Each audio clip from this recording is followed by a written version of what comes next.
Bwana awe nanyi. Tuombe.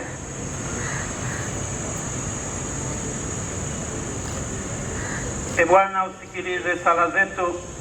Sisi tunakuomba sana huruma yako, ili marehemu mtumishi wako Jenista Yoakim Mhagama uliyemhamisha hapa duniani umweke katika amani na mwanga pamoja na watakatifu wako. Tunaomba hayo kwa njia ya Kristo Bwana wetu. Raha ya milele umpe e Bwana, apumzike kwa amani. Wimbo.